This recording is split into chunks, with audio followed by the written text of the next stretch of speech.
Мам, к нам кто-то в дверь стучится. Может, ты откроешь? Я никаких стуков не слышала. Может, тебе показалось?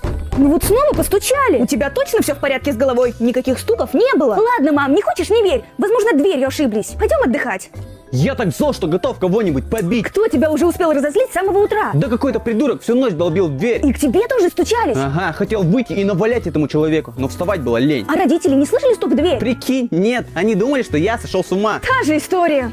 Ребята, вы наверняка уже слышали о мистических стуках в дверь. Она же взрослая, странно, что она их тоже слышала. До нас дошли сведения, что те, кто открыли дверь, исчезли. Так что не смейте открывать больше дверь. Жутко как-то. Анны и Лены сегодня нет. Может, они тоже дверь открыли? Мы наверняка не сможем этого знать. Слушай, давай, если сегодня будут стучать, созвонимся. Давай, так хоть не стрёмно будет.